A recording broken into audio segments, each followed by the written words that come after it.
January 26, 2021, called, work session to order. Clerk, please call the roll for me. Dr. Lee? Here. Miss Walden? Here. Miss Shinholster? Mr. Reynolds?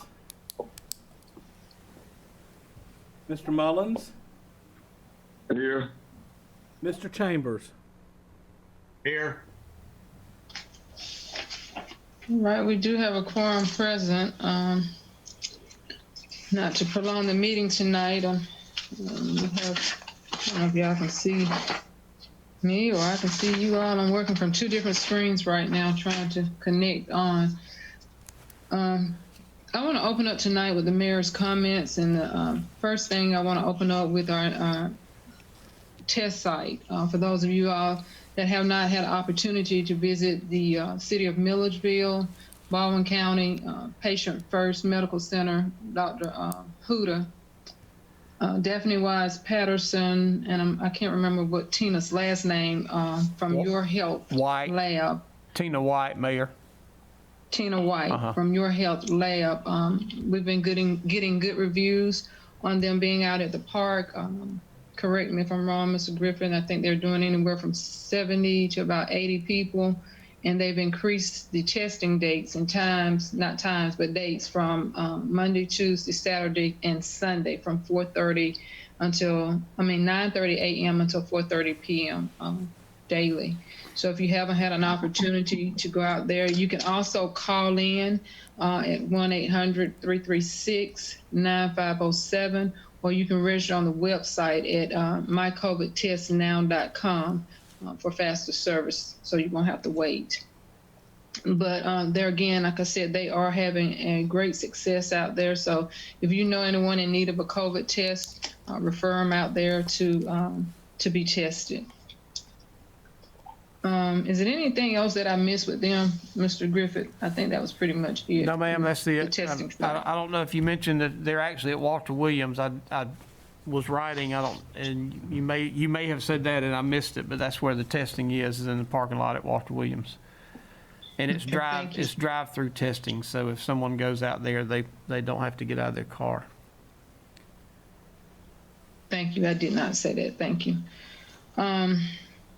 The other thing, I asked Mr. Griffin if he kind of help us out and let us know when he can, when his new business is coming to the community. I don't know about you all, but I feel real small when most of our constituents can tell us what's going on and what's coming to our city, and I don't know. And he shared that he will when he can give us that information. The other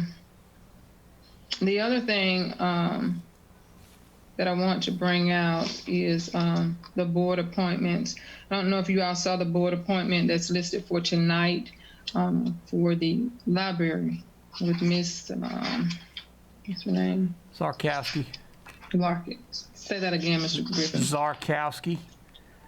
Linda Zarkowski will be reappointed. So if you have someone that you would like to get them to be able to put their resumes in for the boards, just ask them to send them in to, I think it's Melba. Is it Melba that still gets these, Mr. Griffin? That's correct.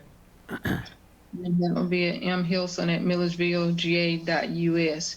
Also, they can serve on the boards. It's just that we need to know which board that they're wanting to be on, because if it's a city board that they have to be inside the city limits, then they need to make sure they live in the city area in order to be able to serve on certain boards. They can live in the county, it's just certain boards that they have to reside in a particular area in order to be on that particular board.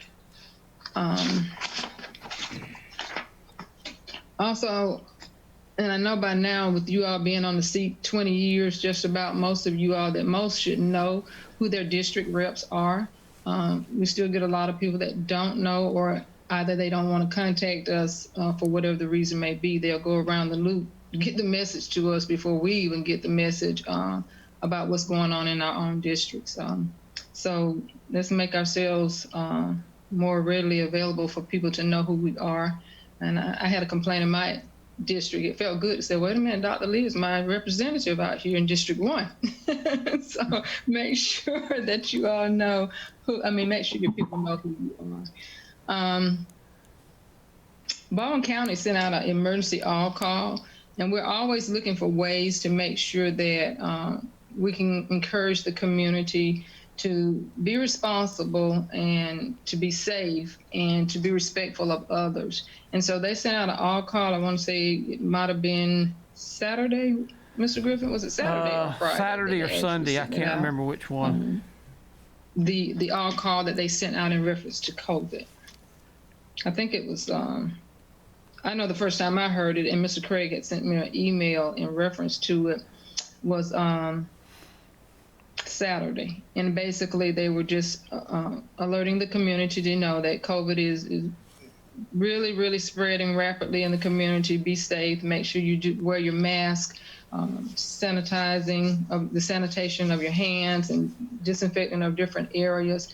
So because numbers are up, they want to make sure that we are doing everything we can to let the community know that COVID is very much alive. It hadn't went anywhere, and that we all need to be mindful of one another. Also, I'm not sure of the date, but we also have the bulletin board is flashing with the mask on one side and the hand washing and sanitizing on the other. Is that correct, Mr. Griffin? Mask and social distancing on the other. Social distance. Okay. So let's also make sure we continue to help push that. Any of you all have any ideas or suggestions, please send them to Mr. Griffith, and we'll bounce them around and see what we can do to help continue to help fight the spread of COVID-19. I know all of us have been affected by it severely in some way or another. So let's make sure we're doing that to help our community stay safe. I think that's pretty much all I had to know. Oh, I'm sorry. Let me go back. Step back. The street change and renaming of the park is going to be slated for February the 27th, 2022. And of course, they wanted to have this during the time of Black History Month. As you know, Black History Month starts on Monday, February the 1st. If anybody has any concerns or questions, please either give me a call or give Mr. Griffith a call.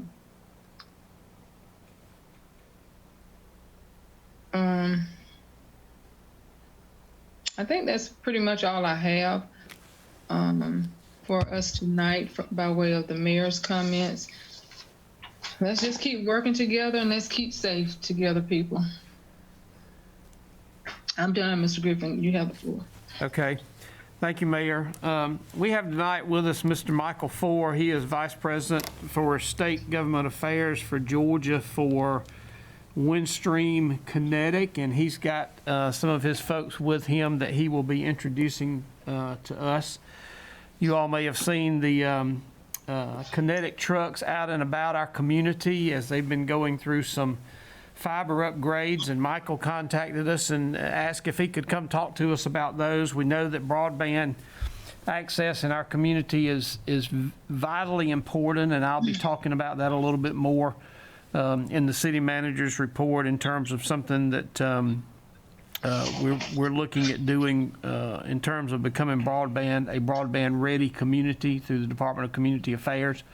So Michael has a presentation for us. He'll introduce his folks that he has with him, and then he will take any questions that you have. So Michael, with that, I'll turn the screen over to you.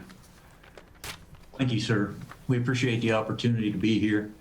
Mayor, City Council, thank you for allowing us to take some of your time this evening. We have been doing quite a bit of work in your community, and one thing we recognized is doing a lot of work doesn't always matter if we don't tell the leaders in the community what we're doing. If people aren't aware of all the upgrades that you're working on, you're not accomplishing the full goal. So we set out to try to get more involved and more diligent in meeting with community leaders across our footprint.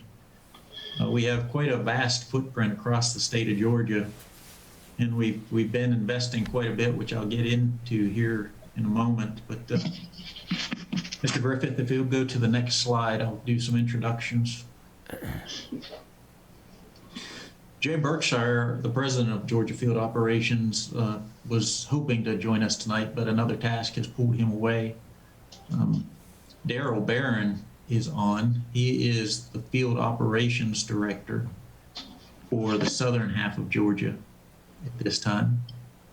Chris Colson is the local Field Operations Manager over your area. Whitney Seeley is the Senior Retail Manager, and Kelly Chapman is the Assistant Retail Manager in your area. Jenny Heron is the Business Consultant. Nicole Payne is our Regional Marketing Consultant. I think as much as anything, we want to make sure that today you leave knowing who you can reach out to from Windstream if you have questions. We're not going to be able to cover everything that we're doing in your community, but we want you to know who we are so that you can reach out to us if you ever have a need or a question, or an opportunity to work together. So next slide, please. The map shows our footprint. Georgia is one of our largest independent states that we cover. In Georgia, we've got 1,200 plus employees. We've got 20 employed in the Milledgeville area with 2 open positions currently. Over the last few years, we've invested over $500 million in the state to upgrade the network. And that we now, just really over the last 2 years, have brought it up to 150,000 gig qualified locations. That's growing continuously.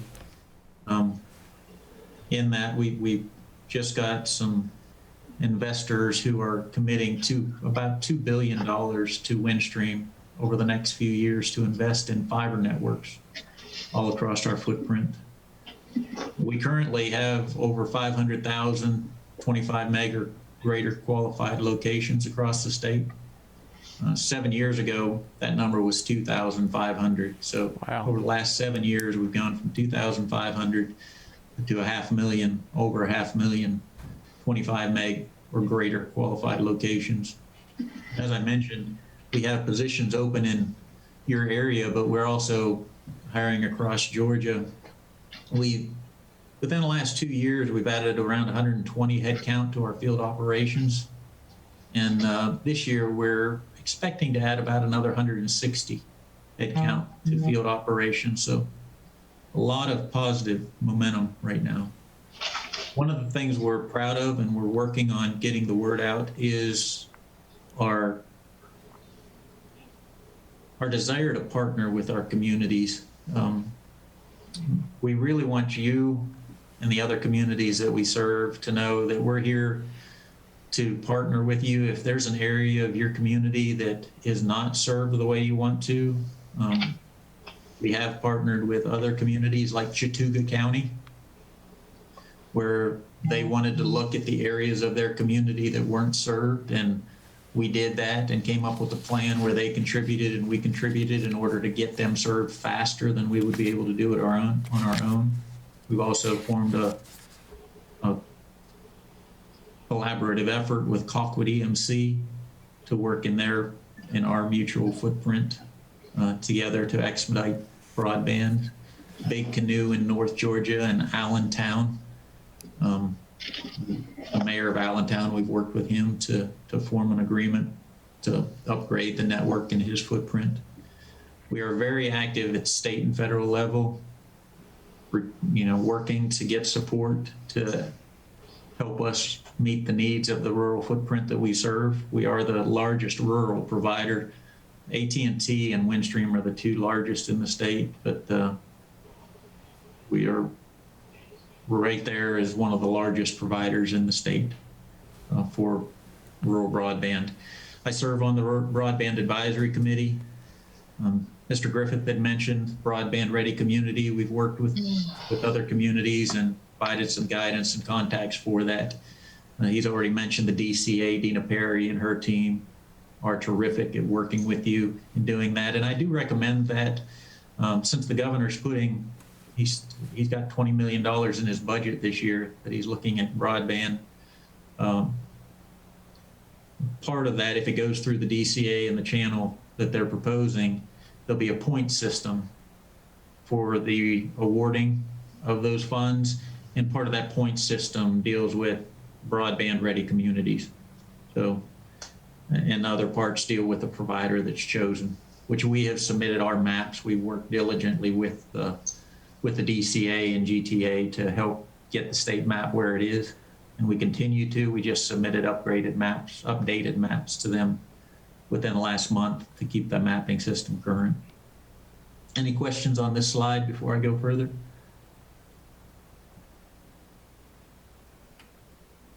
Anybody want to add anything from my team on anything we've just discussed? Well, I'd like to say, as director, our local people, Kelly and Chris, you know, they're engaged in the community as well as we are, and we're fully engaged. And listening to the conversation earlier with the COVID and all, you know, we all want to get back to normal, but we're gonna have to find a new normal. And the COVID has done more to show the need of rural broadband than anything I know of. And we've geared up, and Michael went through some partnerships that we've formed that helps us get out quicker than we normally would. And very receptive to that. And I'll be honest with you, with Kelly and Chris, we've got the right local people in Milledgeville to provide you guys support. And if you don't know them, please get to know them, because they're rock stars. Thank you, Darryl. Next slide, please. So this is a little bit about Milledgeville and what we've got going on right now. We passed more than 8,000 households and businesses in Milledgeville. Currently, approximately 23% have access to the gig fiber speeds. The green footprint that you see on the current Fiber 2020 is the gig ready area currently. The slide on the right with the pink will be what we're planning for to have completed as of the end of 2021. So currently approximately 50% of the community has speeds in the range of 100 meg or greater. 75% have access to speeds in the range of 25 meg or greater. And as I mentioned, in 2021, we're planning to build fiber to an additional 4,500 approximately locations, which we estimate should get 42% or more of the community with gig access to fiber. So that's Christian, 45. will elaborate a little bit more on that. That's what all we've been doing in the 4,500 community. additional locations in Baldwin County, Michael? I'm sorry. Is that 4,500 additional locations within Baldwin County? Yeah, some of that may be outside of the exact footprint. There may be a few. If you compare map on the left to the map on the right, the majority of them, the majority of expansion is right there around Milledgeville with the additional locations that have been added. Okay. Yes, Michael, thank you. And good evening, ladies and gentlemen. We are excited about the fiber deployments that we have going on in this area. I've been at Windstream approximately 14 years, and we're expanding these broadband capabilities at a rate that I have not seen since I've been here. We do like to hire local. We currently have, like Michael stated earlier, 20 current technician positions, have 2 open positions that we are accepting applications for, and we'll be hiring 4 more this spring, which is coming rapidly. So we are here to support the community, and I am local and any needs arise, please feel free to reach out to me. So if you have any questions about local, Chris is the one who can answer them for you as far as our network and what's going on there. We're grateful to have him over there. Any questions that anyone would like to ask? I do have a question. Can you hear me? Barely, yes, ma'am. Okay, I'm sorry. I was just curious, when you say you hire local, what types of jobs are we talking about? So that, just in case anyone asks us, we would be able to say, you have to have this type of certification for those jobs.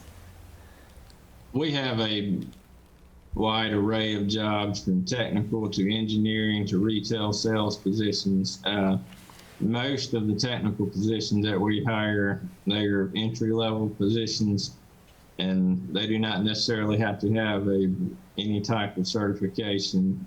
We are just looking for good local people to come in, and we will provide the training. Okay. Yeah, that's one of the things, I'm sorry if I interrupted you. That's one of the things I love about the company. Daryl's been here for 40 plus years. Wow. But you come in here and really, if you've got a high school education and you're willing to come to work and work hard, we're interested in those employees, because we invest in them, we train them up, and there's so many opportunities to grow within the organization. So please proceed though with your questions.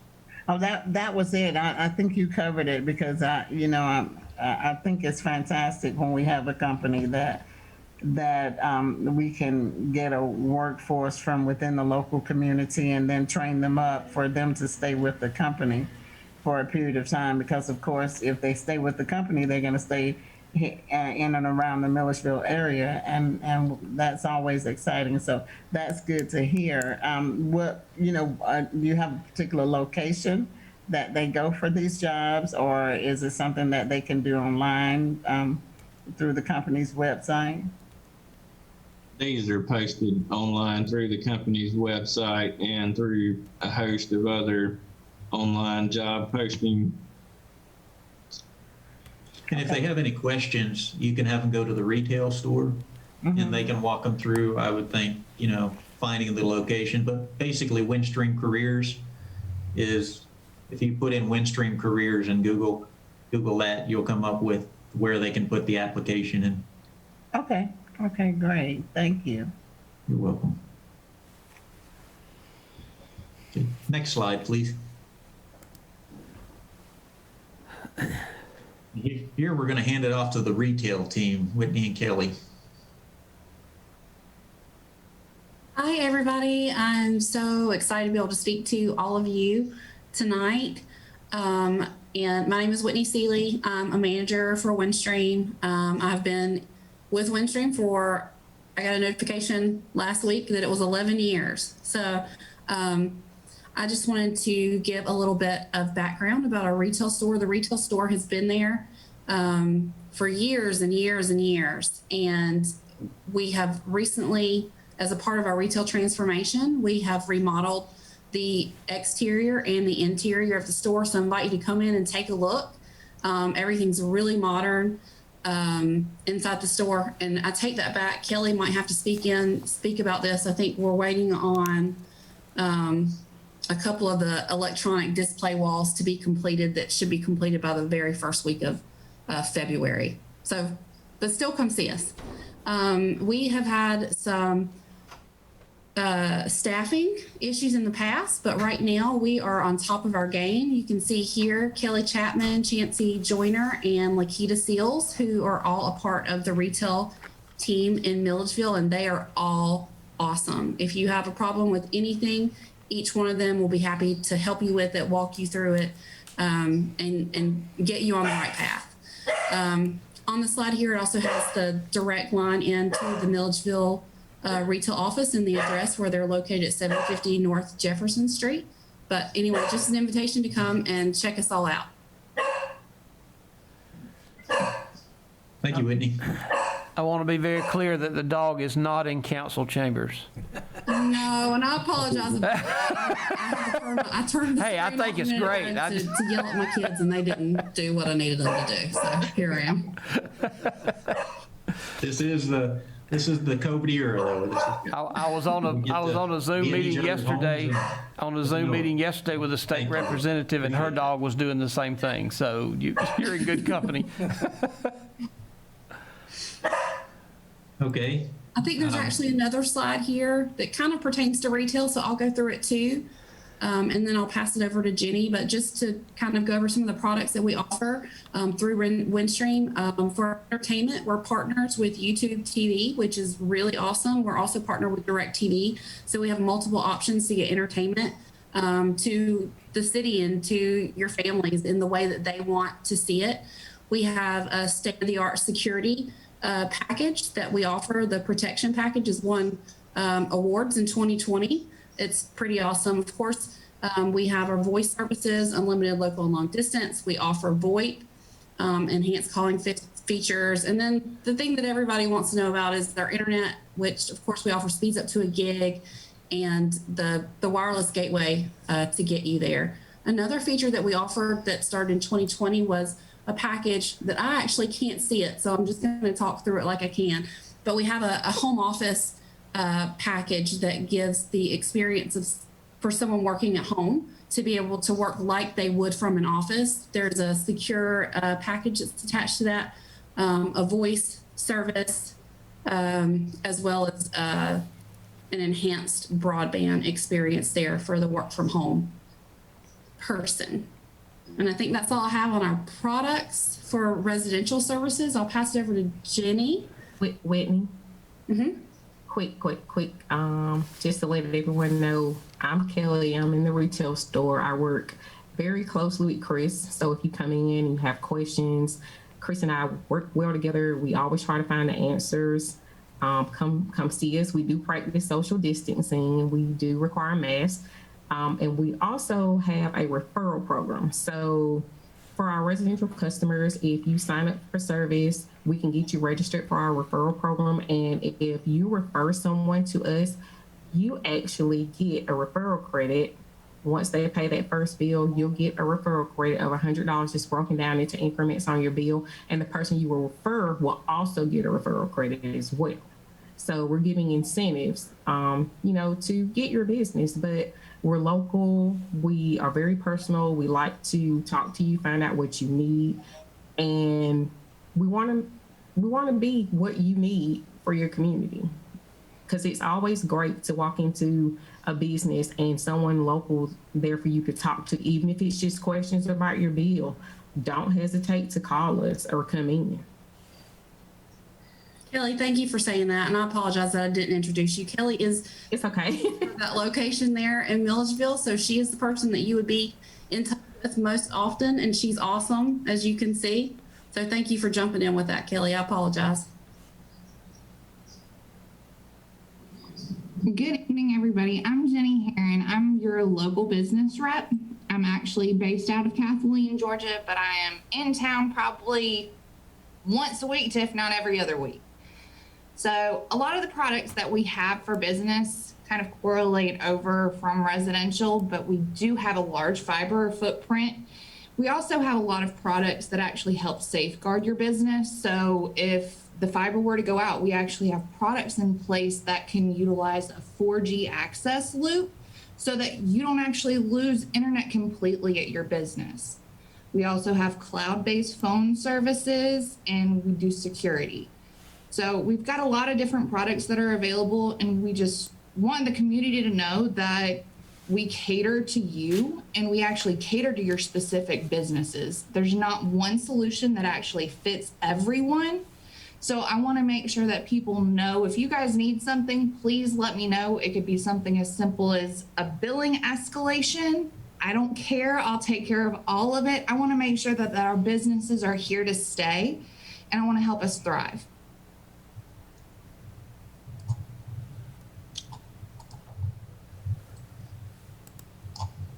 So I think we're good for the next slide. This is the referral program that Kelly was talking about. And we do have a referral program for business as well. and I'll be available if anyone needs any sort of information on that. And then next slide. So we've got a newly upgraded Mywin customer portal. We also have it for business. It gives you the ability to manage your Wi-Fi at home, so you can pay your bills, you can manage kind of what everybody's doing on the internet, you can see. So it gives you that like level of being able to see what's going on. I know I want to be able to see if my kids are chilling on their iPad at 2 o'clock in the morning. So this actually gives you that control at your fingertips to see what's going on, and you can actually put in different rules on there as well.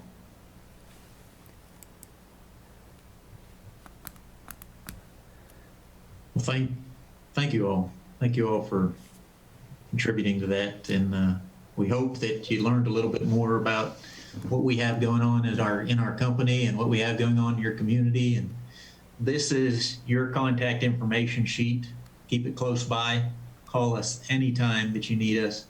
And we are here to support you, support economic development in your community, to answer questions, to partner with you. So we thank you, and we'll take any questions that you may have. Mayor and council, I will make sure that this presentation is emailed to y'all, so you have these email addresses if you need them. I do want to make one comment. I have a business on North Jefferson, been there for 30 years, and what you're doing to the building is fantastic. Everything looks really good. When you cut down the first tree, I noticed, and then when you cut down the second tree, I really took notice. I said, wait a minute, they're doing something here. That wasn't just something with a tree. And but it just opens up everything and just looks much more inviting, and glad to see that. Well, next time, give us a couple of days, maybe a week or two. Come in and see what the inside looks like if you're impressed with the outside. Okay? Will do. Thank you. Any other questions or comments for Michael or Daryl or Chris or Whitney or Kelly or Jennifer? Well, I do have one question. I know y'all should have known that, but just in trying to understand, when you talk about gigabytes of speed, what does that equate to? I'm not really clear on that. What's the normal for a household? Because I can have a day where I could have 4 grandkids here. They're all on their cell phone using Wi-Fi. My daughter may be on her laptop, my son-in-law on his, I'm on mine. Plus we have all of us have our phones and we're on Wi-Fi. So in terms of data, what does that mean when you say 1 gigabyte? How, in a situation like that, what would you need to make sure that you're able to maintain that? For each stream that you're pulling, so if you're using Netflix or some other video stream, for each stream you're pulling, you're typically going to pull 4+ meg per stream. Okay. And that could be between 4 and 8. I mean, some Chris or somebody who's more technical can help me to validate that, but it really depends on the granularity that you're pulling through. But so you can figure for each one of those streams, you're going to need that. Typically, we're going to say, like the FCC standard right now is 25.3 is what they say a household should be receiving on average. So all of the current funding that they're putting out, that's the stipulation that they're going to get 25 meg download, 3 meg upload is the minimum speeds. Now, just 3 years ago, that was 10.1. And about 3 years before that, it was 4 meg. So that's how fast this is escalating. So really what we're trying to do by putting fiber to the prem in is just future-proof the network. Because once we put the fiber in, then it's just a matter of changing the electronics out that go on that fiber over time. The fiber that we're currently putting in has electronics that are gig. So gig's 1,000 megabyte. Okay. So you can figure, you should be at this point capable of doing anything you want to. Where that comes into play the most is it allows things to download faster.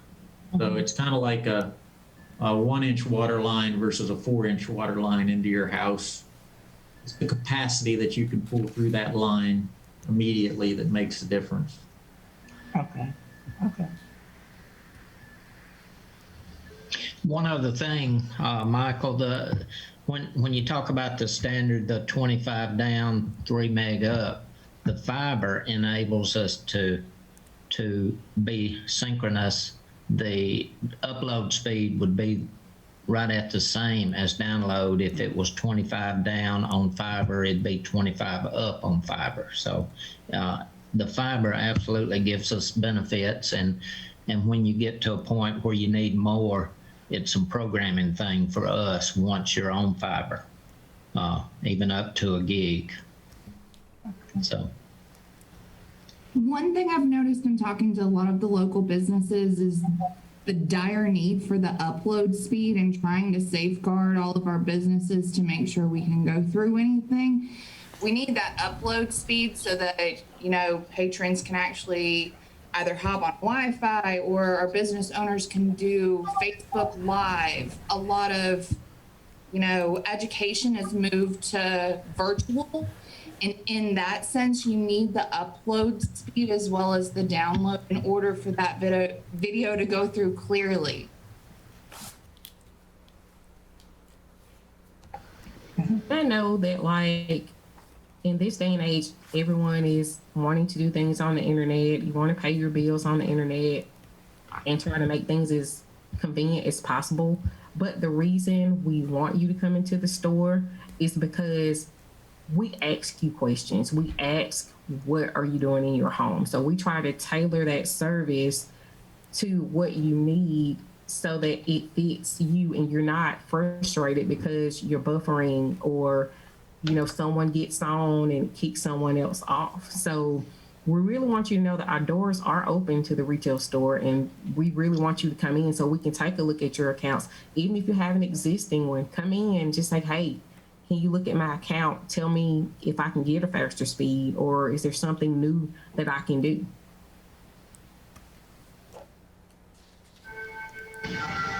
We'll let you call us too if you don't feel like stopping by, even though we'd love to have you. Yes, you can call us. Well, the thing about it is I'm working when you're open, so I would have to call. Well, you have my email address, and just email me and I can look up what you need and I can get back to you. Okay. All right. Yeah, I'll tell you, it's really a blessing to have a retail store in your community, because if you want to work with friendly people who can make things happen for you and make it easy for you, that's the place to go. It saves you, you know, time. It makes it easy. So again, I'm grateful to have everybody who was able. That's one advantage of doing this over stream, is that we were able to have people from. I'm in North Georgia right now. I'm sitting in Cornelia, Georgia. Daryl's in Moultrie, Georgia. Whitney, I think, is down in that area someplace. But we're able to, yeah, to join you from all over. So we're grateful for it. Well, we're glad y'all came, and thank you for contacting us about coming. Anyone else have any other questions for these folks? I'm sure they would love to stay through all the rest of our meeting, but we'll let them get off if they want to. I've just got a couple of other items to cover and see if you all have any questions about those. So, Windstream team, you're welcome to stay, but if you want to go get some supper, you can do that too. So. Thank y'all. Thank you so much for having us. For having us. Thank you, guys. Thank you, everyone. Thank you for coming. Thank you for having us. And if you guys need anything, I did post my cell phone number in the chat, so please feel free to reach out anytime. All right, I'll save that chat and shoot it out to everybody too. Thank y'all. I appreciate that, sir. I hope you guys have a great evening. Y'all too. Good. Thank you.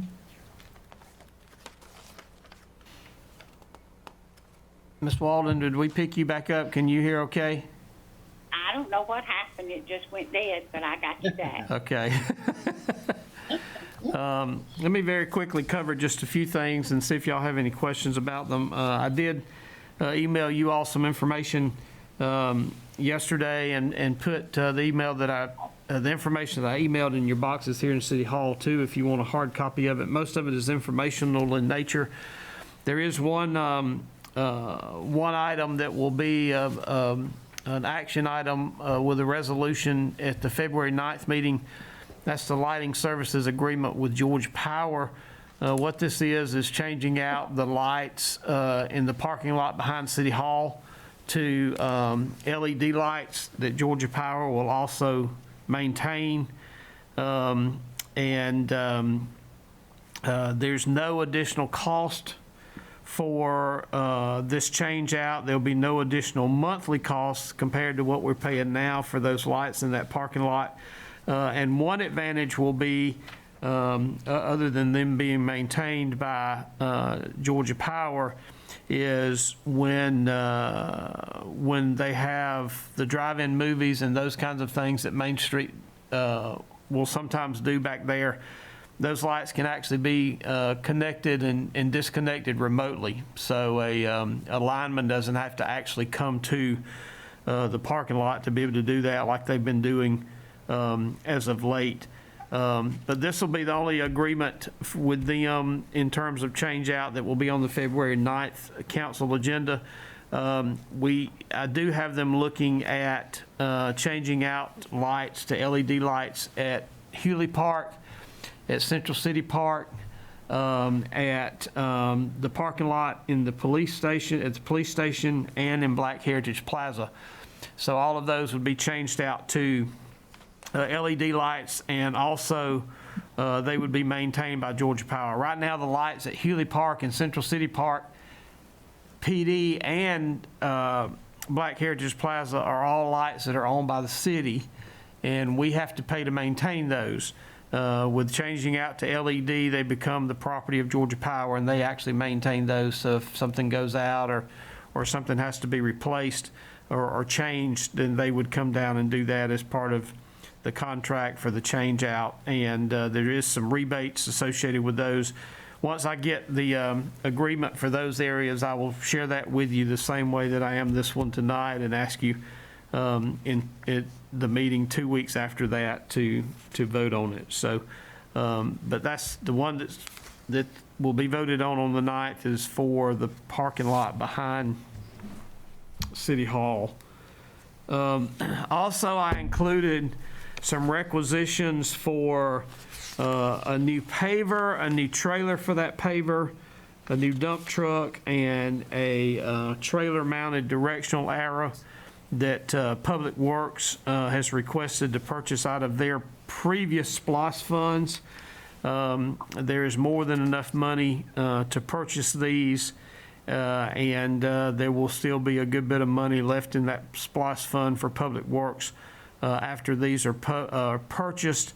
I just wanted to let you know that that was a request that has been made, and see if you have any questions about them. They were part of that equipment, not specifically that equipment, but equipment was part of the SPLOST agreement from the previous SPLOST prior to 2018.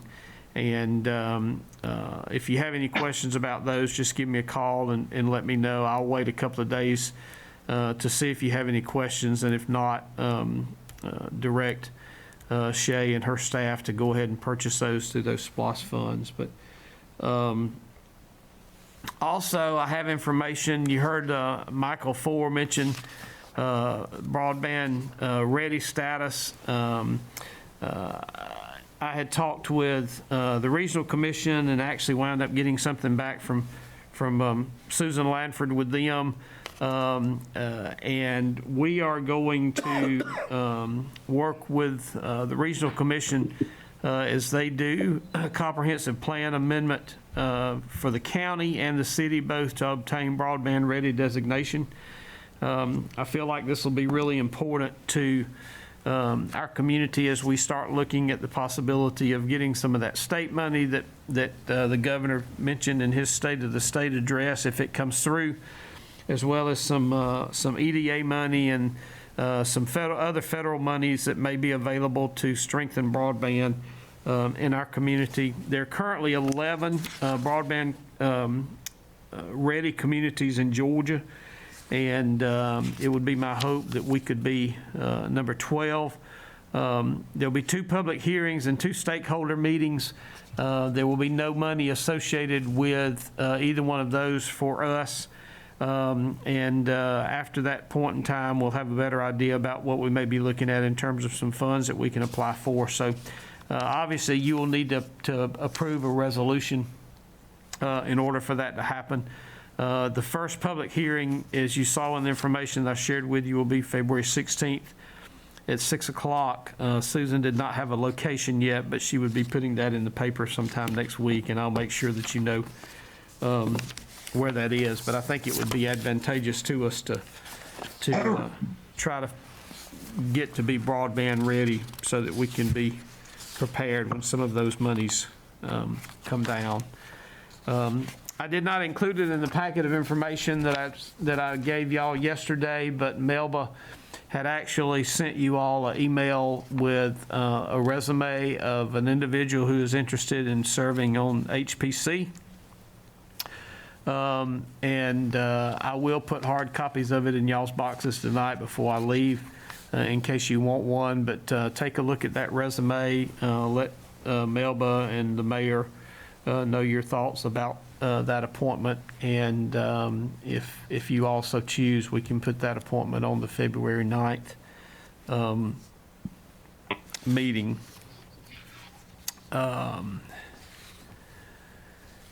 Ms. Walden requested a new copy of the book, Government in the Sunshine, Guide to Georgia's Open Meetings.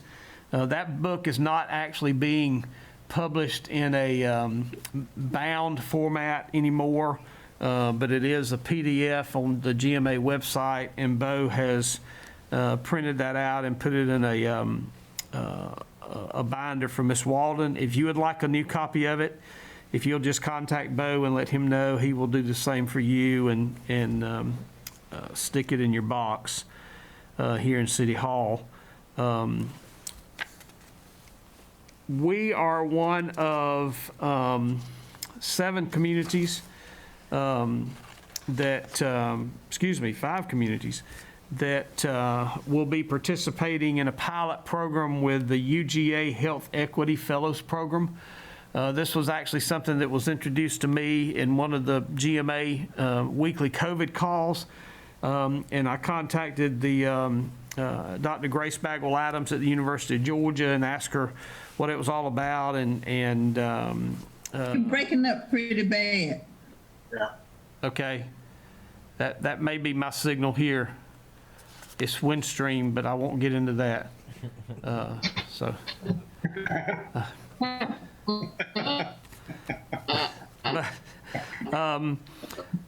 Talked with Dr. Grace Bagwell Adams, and it kind of snowballed from there. But we're going to be one of 5 communities. Others are College Park, City of Fitzgerald, City of Moultrie, and the City of Young Harris. We will be assigned students from the School of Community Health at the University of Georgia to look at potential projects for our community from a health equity standpoint.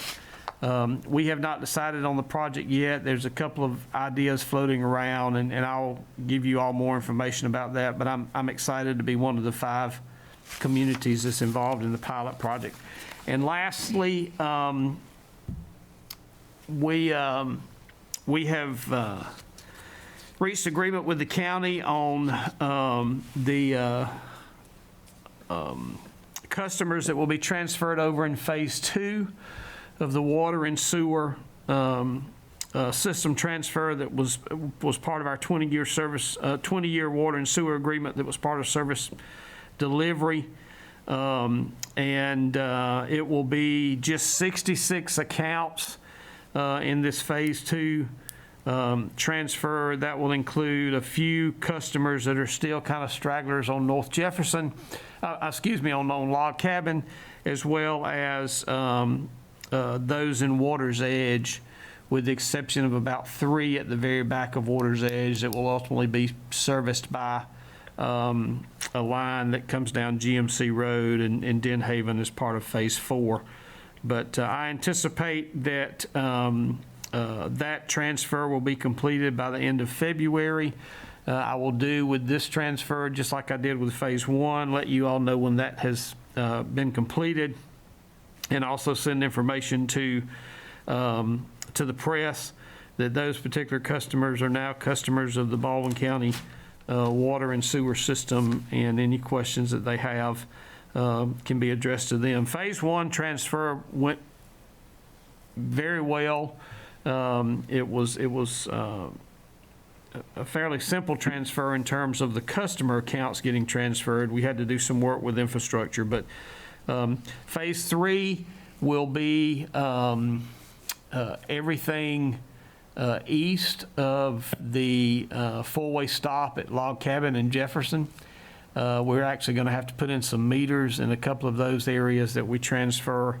And then Phase 4 will be everything north of that four-way stop going down Jefferson to include P.A. Johns, to include Bombay, Florence Drive, Bass Road, all of those areas. Phase 3 will be P.A. Johns, Chumley Yacht Club, the country club itself.